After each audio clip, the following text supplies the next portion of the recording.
dia, é bom estar aqui mais um domingo com a voz um pouquinho fanha, um pouquinho rouca, porque o resfriado me pegou essa semana, mas estou aqui feliz por poder compartilhar mais uma vez a palavra de Deus com você, encerrando esta série de mensagens chamada Jesus na Prática. Uma série de mensagens em que nós nos dedicamos durante esse mês de junho todo a estudar a carta que o irmão de Jesus escreveu, o apóstolo Tiago. O apóstolo Tiago, também conhecido como o bispo de Jerusalém, o pastor da igreja de Jerusalém, a primeira e uma das maiores igrejas dentre as igrejas primitivas, chamadas igrejas primitivas, que surgiram no primeiro século ainda, assim que os apóstolos foram enviados por Jesus como testemunhas, como é narrado lá no livro de Atos, Atos capítulo 1, verso 8, quando Jesus diz aos seus discípulos que desceria sobre eles o poder do Espírito Santo, para que eles se tornassem testemunhas. Testemunhas aonde? Onde começa esse processo?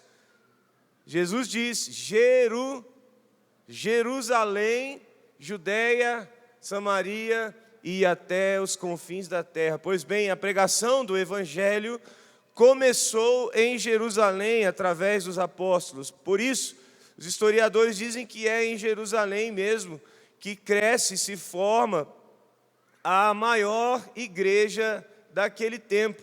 Acontece que pastorear a igreja em Jerusalém não era uma coisa fácil, porque era pastorear um grupo de pessoas, em sua maioria, de judeus, e judeus extremamente instruídos, e quando não eram extremamente instruídos, eles eram além de ter um grupo extremamente instruído, quando não eram extremamente instruídos, eram extremamente religiosos, muito presos e muitos dominados pela religiosidade, e uma religiosidade cheia de orgulho, uma religiosidade vazia, uma religiosidade que tornava as pessoas distantes umas das outras.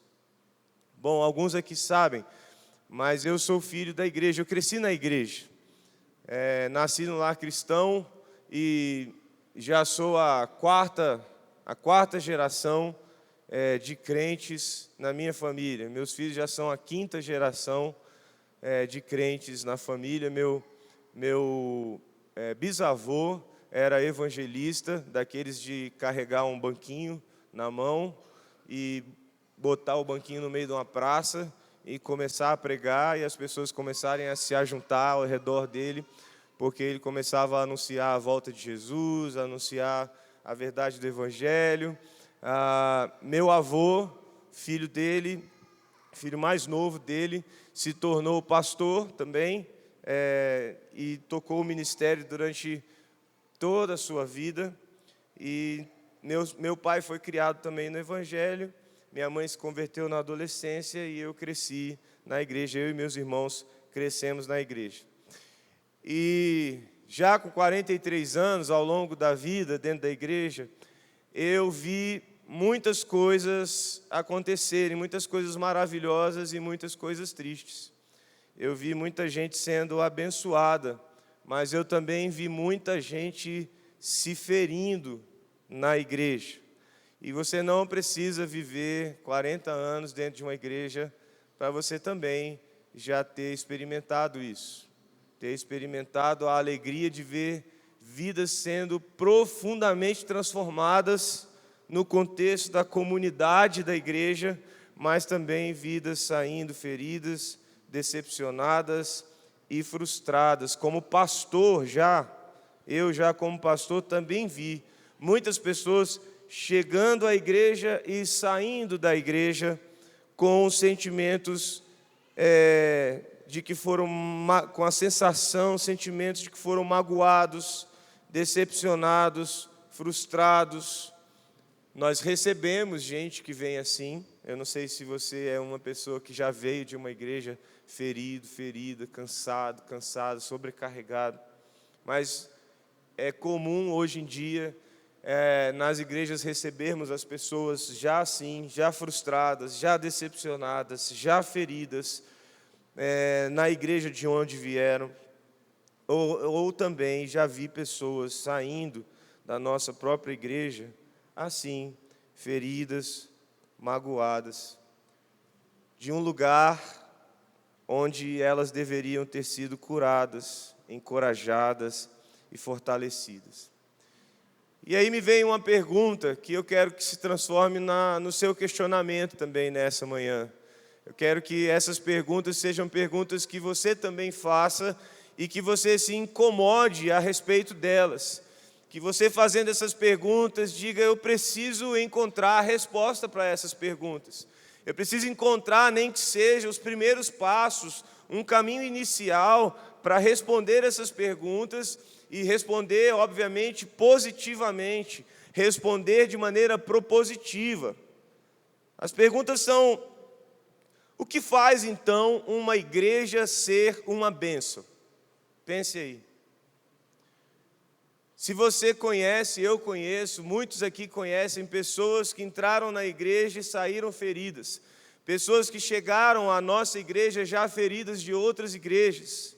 O que faz, então, uma igreja ser uma igreja que restaura, que cura, que abençoa? O que faz uma comunidade ser uma comunidade reconciliadora? O que faz com que pessoas que formam essa comunidade local chamada igreja, com suas diferentes histórias e diferentes expectativas, o que faz com que essas pessoas sintam-se abençoadas, sintam-se cuidadas, sintam-se envolvidas, sintam-se pertencentes àquilo que está acontecendo? O que faz no contexto dessa comunidade? Olha ao redor aí, olha ao redor. Não se preocupe, não vou mandar você falar nada com ninguém. É só você olhar, olha ao redor. Nós somos uma comunidade. Nós somos um grupo de pessoas sentados agora, calados, de frente para um pastor, ouvindo o que ele tem a dizer. Mas nós não somos só isso. Nós somos um movimento, nós somos uma dinâmica acontecendo. Quando nós chegamos, quando nós saímos, quando nós estamos em outros ambientes, quando nós nos reunimos em pequenos grupos, quando nós nos reunimos para festejar, como vamos fazer hoje à noite, no Junta Junino. Então, você que está chegando mais cedo, na primeira celebração, guarda energia para voltar de noite, porque vai ser um tempo de comunhão para a gente comer comida boa aí, de festa junina e confraternizarmos juntos. O que faz as pessoas que fazem parte dessa dinâmica e desse movimento sentirem-se abençoadas, sentirem-se encorajadas, sentirem-se fortalecidas, sentirem-se pertencentes, olharem para essa dinâmica de sair de casa e se deslocar, às vezes até distante, às vezes você mora longe daqui, a grande maioria mora perto, porque essa tem sido a tendência, as pessoas procurarem igrejas perto da sua casa, mas há pessoas aqui que andam 30, 40, 45 quilômetros, saindo da sua casa para vir aqui participar do que está acontecendo. O que faz com que essas pessoas sintam a alegria de se deslocar 30, 40, 45 quilômetros em direção à igreja? Que resposta você daria para essas perguntas?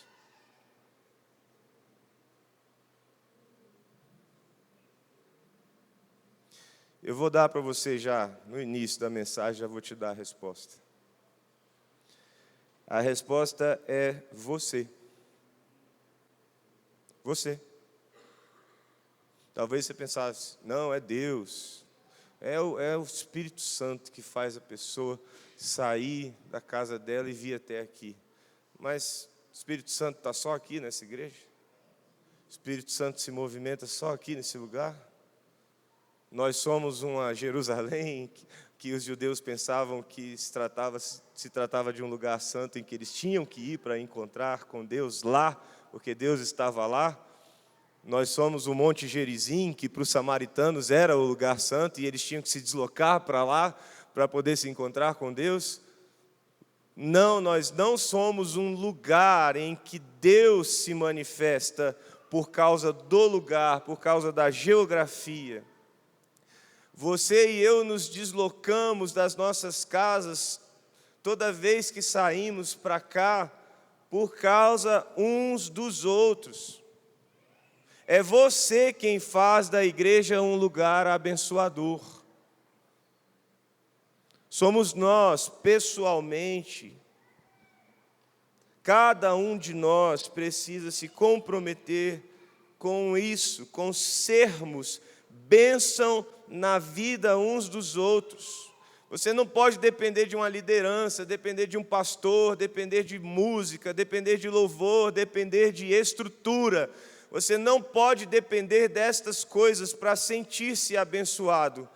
Você, na verdade, deve olhar para a igreja como um lugar onde você se responsabilizou, onde você tomou para si a missão, onde você tomou para si o empenho e a dedicação de ser bênção na vida de outras pessoas, de cultivar um espírito de doação da sua vida, do seu serviço, de doar cuidado.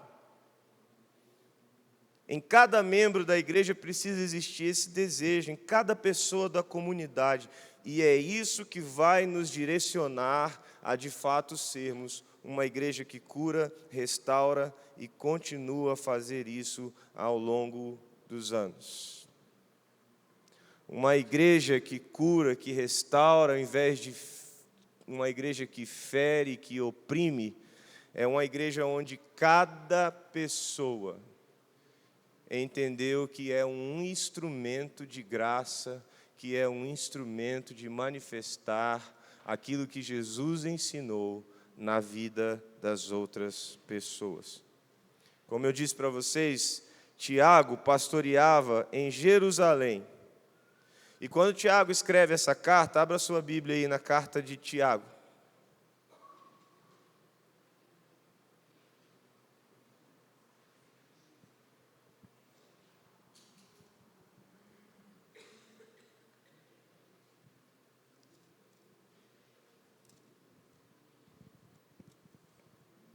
E quando Tiago escreve sua carta, ele abre a carta, capítulo 1, verso 1, dizendo que eu, Tiago, escravo de Deus e do Senhor, escravo de Deus e do Senhor Jesus Cristo, envio esta carta a quem? A quem, gente? As 12 tribos espalhadas pelo mundo.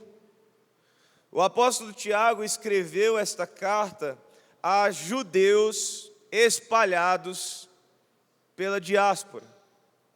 Mas ele não escreve essa carta a judeus comuns, a judeus históricos, ou a judeus no sentido da identidade nacional, do pertencimento ao povo hebreu, ao povo chamado Israel. Ele escreve a judeus que se converteram ao Evangelho e que, historicamente, faziam parte, cada um deles, ou por grupos, faziam parte dessas 12 tribos.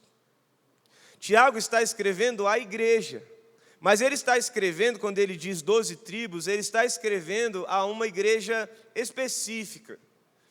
Apesar de ser uma carta geral, que é enviada para várias igrejas, ele tem a intenção de tocar e de exortar e de admoestar um grupo específico que vinha convertido ao Evangelho, vinha de tradições judaicas muito arraigadas, muito aprofundadas nos seus estilos de vida e nas suas ponderações e dos seus valores e na forma deles tratarem as pessoas.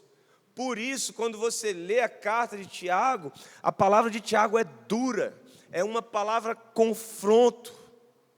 É uma palavra de confronto contra uma religiosidade vazia, porque Tiago entendeu que a missão dele era quebrar essa estrutura rígida da religiosidade judaica que criava essa sensação de castas, de superioridade e de inferioridade, de opressor e oprimido. Tiago quer desfazer essa cultura opressora dentro da igreja, onde aqueles que sabiam mais manipulavam aqueles que sabiam menos, onde os líderes se aproveitavam da posição de liderança e usavam aqueles que eles lideravam para então fazer o que eles, a agenda deles, o que eles desejavam. Tiago quer quebrar isso. E veja como isso é importante nos dias de hoje, sim ou não?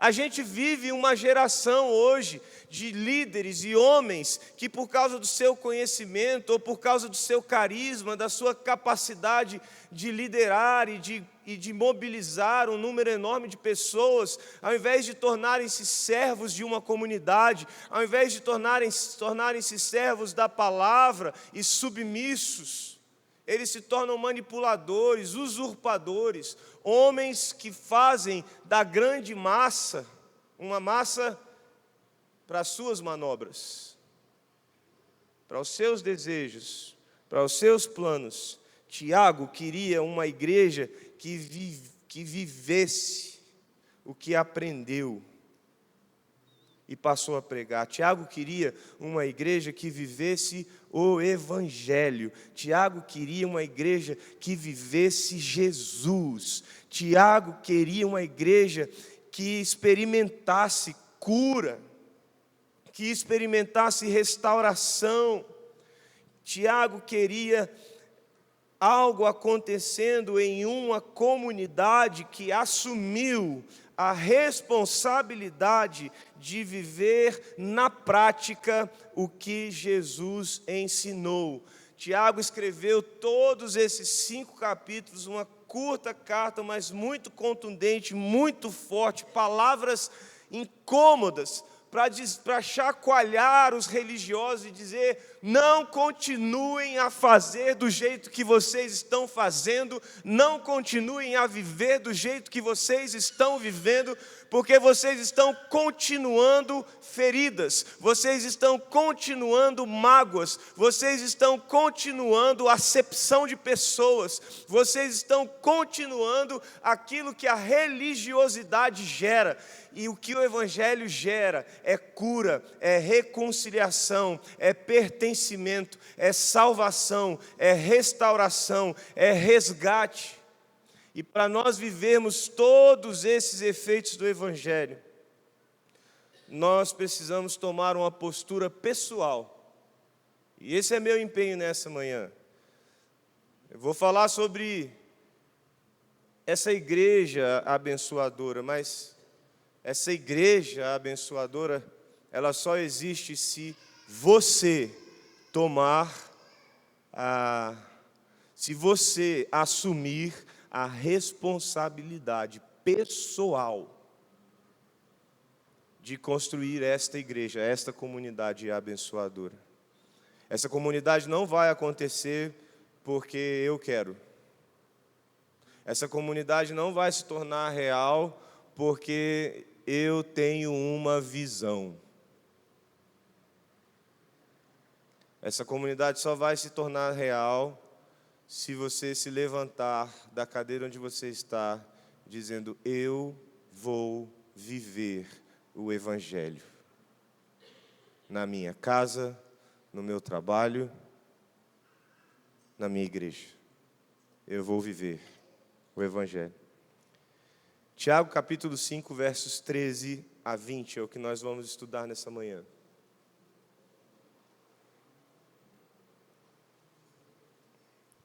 O texto está assim, registrado. Tiago capítulo 5, a partir do verso 13 até o verso 20, diz assim: algum de vocês está passando por dificuldades? Então ore. Alguém está feliz? Cante louvores. Tiago está dizendo: essas são as reações naturais. Não é mesmo? Eu vi um humorista dizendo assim: todo mundo é ateu até a barata voar. Porque quando a barata voa, é um tal de meu Deus, meu Deus, meu Deus, né? Então todo mundo é ateu até a barata voar. O apóstolo Tiago está dizendo isso em outras palavras, né? Quando a gente está em sofrimento, quando a gente está em susto, quando a gente está em pavor, em desespero, a gente ora, né? Algum de vocês está passando por dificuldades, então ore. Alguém está feliz, então cante louvores. Alguém está doente, chame os presbíteros da igreja para que venham e orem sobre ele e o unjam com óleo em nome do Senhor. Essa oração de fé curará o enfermo e o Senhor o restabelecerá. E se cometeu algum pecado, será perdoado. Portanto, confessem seus pecados uns aos outros e orem uns pelos outros para serem curados. Um destaque aí, se você tiver com a sua Bíblia escrita, circule para. Uma palavra que normalmente não ganharia destaque, né, numa leitura, mas circule esse para aí. Orem uns pelos outros para serem curados. A oração de um justo tem grande poder e produz grandes resultados. Elias era humano como nós, e, no entanto, quando orou insistentemente para que não caísse chuva, não choveu durante 3 anos e meio. Então ele orou outra vez, e o céu enviou chuva, e a terra começou a produzir suas colheitas. Meus irmãos, se algum de vocês se desviar da verdade e for trazido de volta, saibam que quem trouxer o pecador de volta de seu desvio, o salvará da morte e trará perdão para muitos pecados. Nessa manhã nós vamos conversar sobre ser bênção na prática. O tema da mensagem hoje é ser bênção na prática. Eu comecei a palavra falando sobre a igreja, a comunidade que é uma bênção. E eu já indiquei para você o caminho para alcançarmos esta vivência, esta realidade, essa experiência como comunidade. E o caminho é uma responsabilidade pessoal. Você precisa se responsabilizar pessoalmente, dizer: eu vou assumir o papel de ser alguém que vive o Evangelho nas comunidades em que eu faço parte. Porque nós não fazemos parte somente dessa comunidade chamada igreja, né? Nós não somos pessoas que saem no domingo depois da celebração, entra num armário e fica lá parado, esperando o próximo domingo chegar para a gente sair e voltar para a igreja. Tem gente que pensa que o pastor é assim, né? Que o pastor vem, prega, depois que ele prega, ele entra em algum buraco e fica lá escondido até a próxima pregação. Mas a gente tem vida, a gente tem outras comunidades, a gente frequenta a academia, a gente frequenta o nosso trabalho, obviamente, a gente tem família, a gente tem vizinhança. Quem mora no Guará, em Águas Claras, nesses condomínios verticais, às vezes tem uma comunidade enorme ali, você já tem amigos que fazem churrasco junto. A gente vive em comunidade. Viver em comunidade faz parte da vida, faz parte das dinâmicas naturais da vida. Mas nós não podemos transferir para a comunidade responsabilidades que são nossas. Na verdade, comunidade só se torna realidade quando os indivíduos assumem a responsabilidade. Senão isso não se torna comunidade. Se for um grupo de pessoas irresponsáveis, é só um grupo de pessoas passando em algum lugar. Mas quando é um grupo de pessoas em que cada um é responsável e se sente responsável por aquela dinâmica, aí sim a comunidade se forma. Aí sim a comunidade se instala e vai se fortalecendo e as pessoas vão sentindo-se pertencentes. Na igreja, a mesma coisa. Você sai da sua casa para vir para cá? Sim, porque você ama a Deus. Sim, porque você quer ouvir uma palavra. Sim, porque você quer cantar louvores. Mas isso não dura muito tempo se você não tiver uma comunidade. Isso não vai curar feridas que você tem na alma se você não viver em comunidade. Isso não vai tratar pecados que você ainda luta contra eles se você não abrir seu coração para viver em comunidade, se você não se responsabilizar em viver em comunidade. Então, ser bênção na prática, eu quero olhar para esse texto junto com você, respondendo ou completando a seguinte sentença: na igreja que abençoa. O que acontece na igreja que abençoa? O que deve acontecer na igreja que abençoa? Primeiro, Tiago capítulo 5, versos 14 e 15. Leia comigo aí.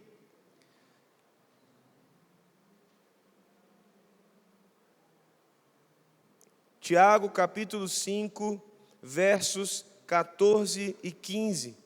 Alguém está doente? Chame os presbíteros da igreja, para que venham e orem sobre ele e o unjam com óleo em nome do Senhor. Essa oração de fé curará o enfermo e o Senhor restabelecerá. E se cometeu algum pecado, será perdoado. Na igreja que abençoa, escute isso, anote isso, os enfermos são curados nas orações dos sãos. Na igreja que abençoa, os enfermos são curados nas orações dos sãos. O que significa isso?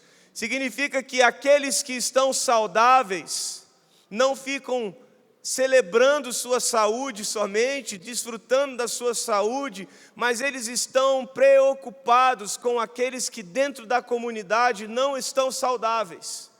Aqueles que dentro da comunidade estão lutando com doenças, sejam doenças físicas, sejam doenças emocionais, mas eles não estão bem. O apóstolo Tiago está dizendo: está alguém entre vocês enfermos? Então os sãos têm que se juntar, chamar a liderança da igreja e dizer: se ele está doente, se ela está doente, nós precisamos fazer alguma coisa a respeito disso. Nós não podemos ter enfermos em nossa comunidade e continuarmos nossa vida como se nada acontecesse. Domingo eu liguei para a Cláudia, a irmã aqui da nossa igreja. O pai dela estava hospitalizado. E eu disse para ela: eu vou aí ver seu pai. E aí eu não consegui ir durante o dia. Liguei para ela mais tarde e disse: Cláudia, me perdoe, eu não consegui me deslocar de casa para chegar aí e visitar seu pai. E quando eu disse isso, eu senti no coração forte: você tem que ir hoje. Você tem que ir hoje. Então, depois da última celebração à noite, eu saí daqui da igreja, já era mais de 9 horas da noite, e eu fui direto para o hospital para visitar o seu Cláudio Honor. Cheguei lá, as notícias eram preocupantes, mas eram mais otimistas do que a do dia anterior. Eram notícias de que ele tinha chance, sim, de se recuperar, apesar dos seus 90 anos de idade. E eu cheguei lá, e quando eu cheguei perto dele e falei com ele: oi, seu Cláudio Honor, aqui é o pastor Felipe. Ele sorriu. E nós oramos com ele, e depois que eu saí de lá, na hora de sair de lá, eu acenei para ele assim, dei tchau, e ele estava paralisado no lado esquerdo, porque teve um AVC, mas com a mão direita ele levantou e me deu tchau, assim. E eu fui embora. E aí, 2 dias depois, o seu Cláudio Honor partiu.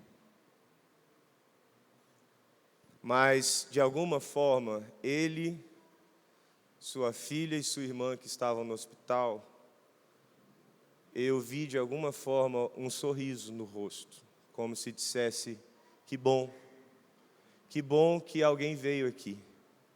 A Cláudia disse: pai, o senhor não foi na igreja, mas a igreja veio aqui.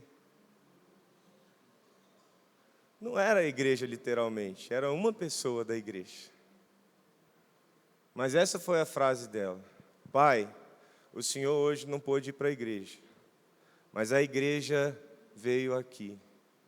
Tiago está exortando essa igreja, dizendo: não sejam frios e distantes, não sejam ignorantes, não sejam ensimesmados, não sejam preocupados, como o apóstolo Paulo também diz, não se preocupem somente com as suas próprias questões, mas preocupem-se também com as questões dos outros. E o apóstolo Paulo, quando fala isso, essa palavra é introdutória aos versos de 5 a 11 de Filipenses capítulo 2, quando o apóstolo Paulo diz: não se preocupem somente com as suas questões, mas também com as questões dos outros. Em seguida ele disse assim: seja a atitude de vocês como foi a de Cristo Jesus, que mesmo sendo Deus, deixou a sua glória, assumiu uma forma de servo, sendo servo, morreu uma morte de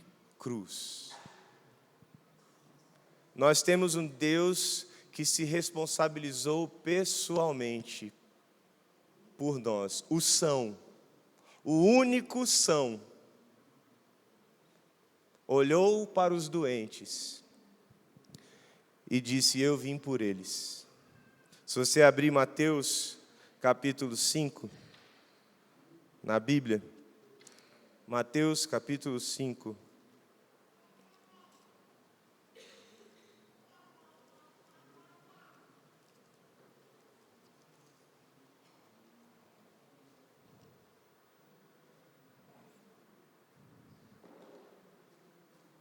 desculpe, Atos capítulo 5.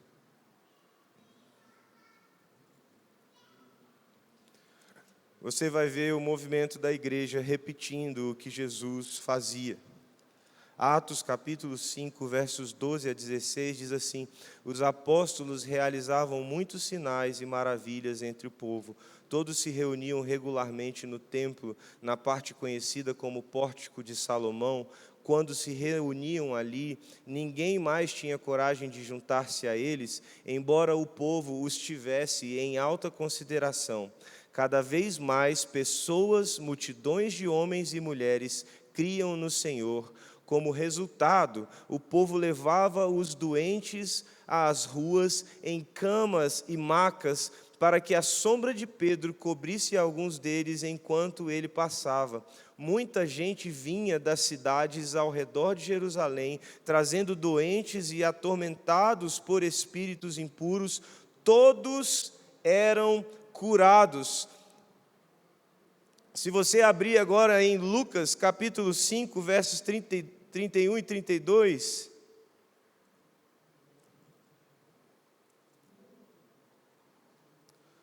Lucas capítulo 5, versos 31 e 32,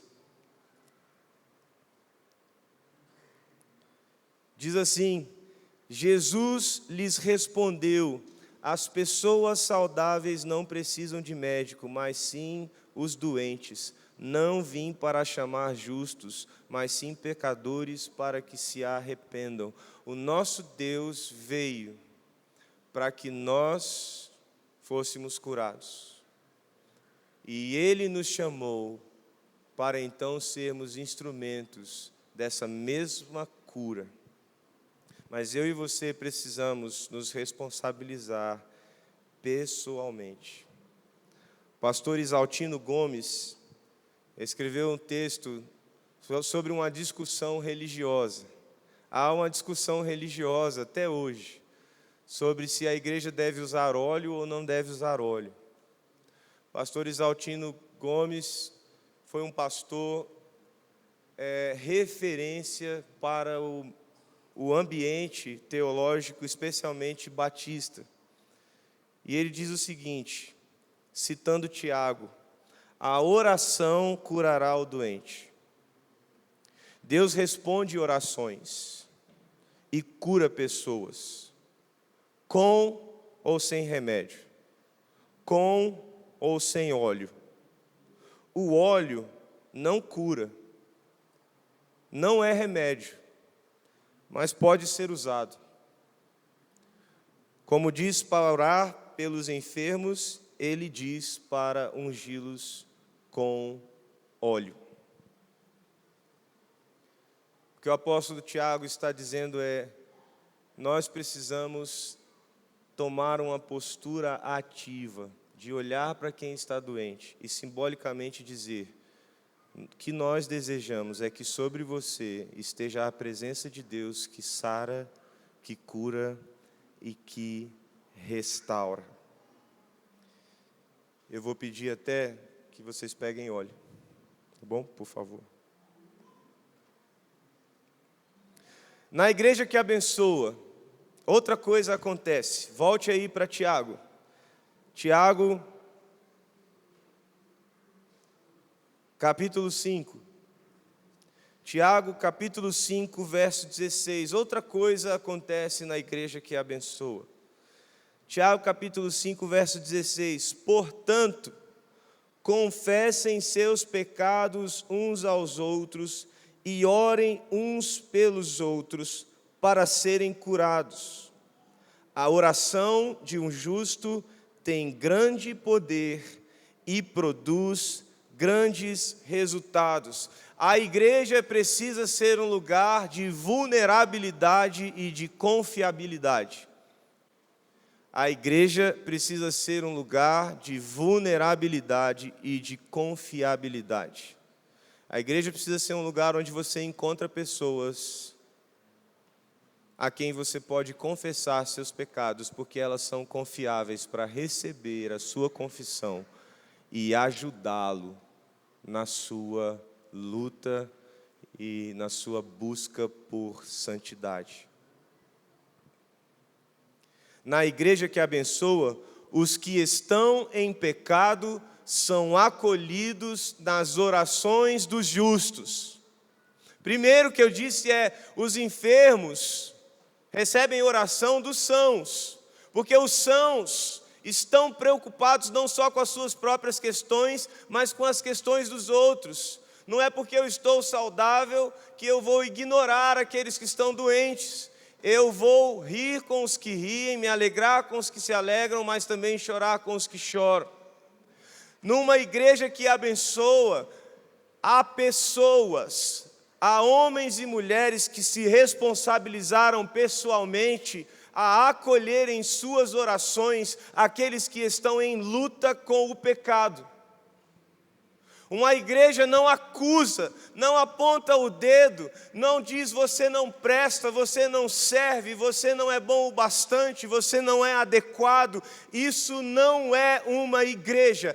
O apóstolo Tiago estava cansado dessa postura. Ele, como um judeu convertido, ele entendeu que Jesus acolhia o pecador, que Jesus jantou na casa de Mateus, que Jesus deixou a mulher com o vaso de alabastro entrar na casa do fariseu e ungir seus pés, que Jesus foi à casa de Zaqueu comer com ele, que Jesus acolhia e abraçava aqueles que naquele tempo eram considerados intocáveis. Jesus tocou leprosos. Tiago viu seu irmão e seu Senhor acolher aqueles que para os olhos das pessoas daquele tempo eram pecadores, eram amaldiçoados, eram pessoas que deveriam receber acusação, que deveriam receber exclusão, que deveriam receber rejeição. Ele viu o seu irmão e o seu Senhor abraçá-los, convidá-los à mesa e dizer: sua fé o curou. O que eu e você devemos fazer então? Na igreja que abençoa, os que têm pecado, os que lutam com pecados, são acolhidos na oração dos justos. O texto diz assim, né? O que o texto diz aí? Leia comigo, olha só. Confessem seus pecados a quem? uns aos outros. Confessem seus pecados ao padre, confessem seus pecados ao pastor, confessem seus pecados a Deus. Tem isso também. 1 João 1,9 diz, né? Confessem seus pecados ao Senhor, e Ele perdoará e purificará de toda iniquidade. Mas aqui o que o Tiago está dizendo é: confessem seus pecados a quem? Uns aos outros. Sabe por quê? Porque Tiago queria que eu e você fôssemos responsáveis uns pelos outros. Na igreja que abençoa, eu posso confessar meu pecado para um amigo, eu posso confessar meu pecado para um irmão. E o que eu vou receber dele? A oração de um justo. Eu vou receber acusação? Eu vou receber rejeição? Não, eu vou receber a oração de um justo.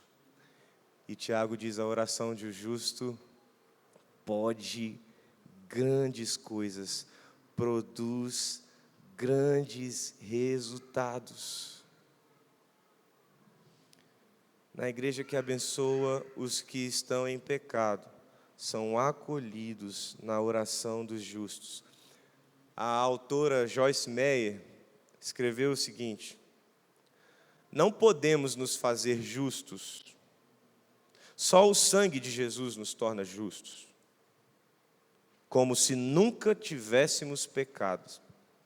Deus nos vê como justos, embora ainda cometamos erros. E porque Ele nos vê como justos, temos o direito dado por Deus de orar e esperar que Deus nos ouça e nos responda. Olha só que interessante que ela diz: faça sempre o melhor que puder para se comportar adequadamente. E faça isso porque você ama a Deus. Mas lembre-se de que Ele ouve e responde às suas orações porque Ele é bom e não porque você é bom. Mais uma vez, olhamos para o nosso Senhor, olhamos para Jesus Cristo e entendemos que Ele nos atende em nossas orações, não porque nós somos bons, mas porque Ele é bondoso para conosco, porque Sua graça é abundante sobre os nossos pecados. E se é assim, dele para conosco, como deve ser de nós uns para com os outros? Nós não devemos orar só sobre aqueles que nos agradam, ou só sobre aqueles que trazem assuntos que nos agradam. Nós temos que abrir nosso coração e orar por aqueles que são nossos inimigos às vezes. E acolher as lutas que eles têm travado, mesmo que essas lutas em nós cause frustração, cause decepção. Mas nós queremos viver à semelhança de Jesus Cristo, que na cruz do Calvário, pendurado, olhando para homens e mulheres escarnecendo, xingando, cuspindo, Ele diz: Pai, perdoa-os, porque eles não sabem o que eles estão fazendo. Eles não têm a dimensão do que eles estão fazendo. Até na cruz, Jesus olhou para nós e nos acolheu. A igreja de Jesus precisa ser uma igreja formada por pessoas que acolhem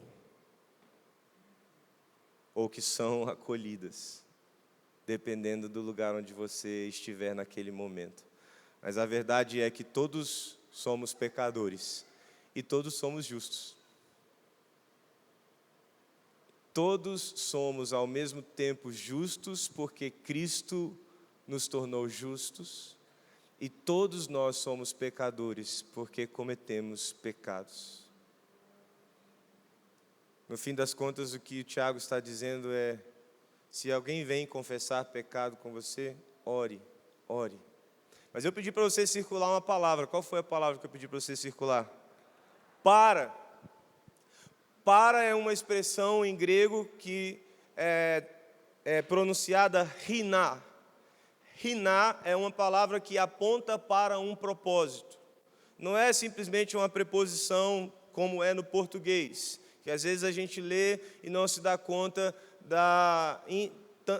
tão conta da intenção e da interpretação que essa palavra deve nos conduzir a ter. Mas no grego essa palavra tem um pouco mais de força. Essa palavra riná aponta para um propósito.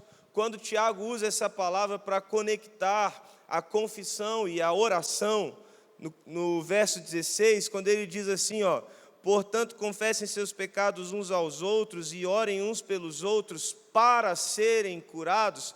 Quando ele pega a oração, a confissão e conecta a cura, ele não está dizendo que a cura é automática.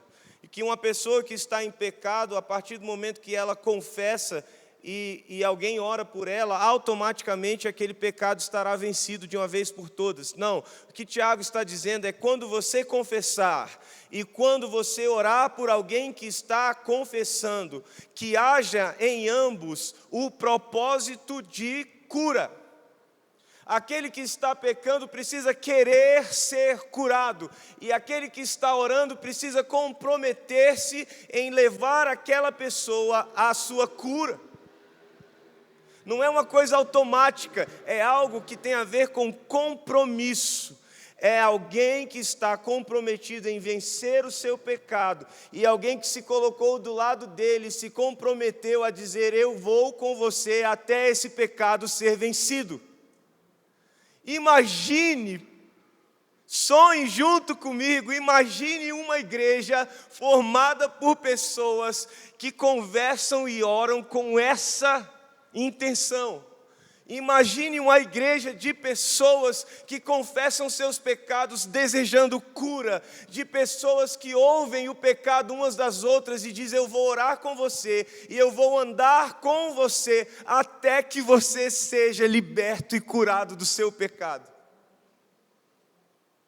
É essa igreja que o apóstolo Tiago quer ver. É essa igreja que Jesus quer ver. É essa igreja que eu quero ser. Eu não sei você, mas eu quero ser essa igreja. Por último, porque o tecladista sentou aqui atrás. Tecladista.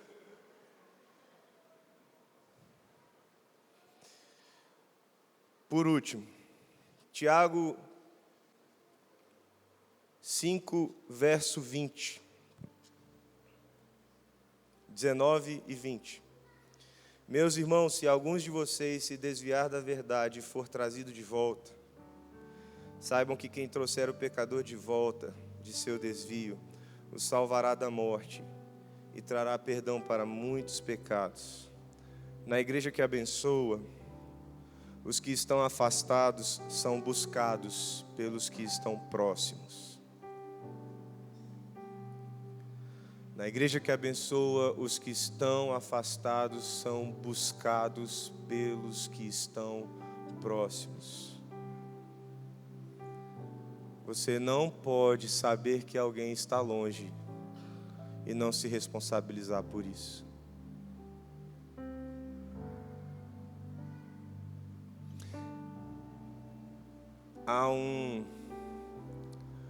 Há um problema no entendimento do capítulo 15 do Evangelho de Lucas. Capítulo 15 do Evangelho de Lucas, todo ele é formado por 3 parábolas. A parábola da ovelha perdida, a parábola da dracma perdida e a parábola do filho perdido, ou do filho pródigo. E quando lemos a parábola da ovelha perdida, a história conta que o pastor foi buscar a ovelha perdida. Não é isso? Quando lemos a história da dracma perdida, nós lemos que a mulher, a trabalhadora, vai procurar a moeda perdida. Quando nós lemos a parábola do filho pródigo, nós vemos que é o pai que recebe o filho perdido. Quando nós lemos essas parábolas, nós temos uma tendência a colocar um foco nessas personagens, o pastor, a mulher e o pai, e nós então transferimos para figuras referenciais a responsabilidade de buscar, a responsabilidade de acolher, a responsabilidade de encontrar. Mas essa é uma leitura errada da parábola. O foco, na verdade, nessas parábolas não é nessas personagens indo buscar. O foco nessas parábolas é, na verdade, aquilo que foi perdido sendo encontrado. De que forma? Por quem? Não importa. Não importa quem encontrou, não importa como foi achado, o que importa é que foi achado. Quando Jesus conta essas parábolas, Ele está contando para um grupo de pessoas heterogêneo. Ali tem líderes, mas tem escravos, tem mulheres, tem homens livres, tem homens de outras origens, tem mulheres de outras origens. E o que Jesus está ensinando para essas pessoas é que Deus se alegra quando um perdido é resgatado.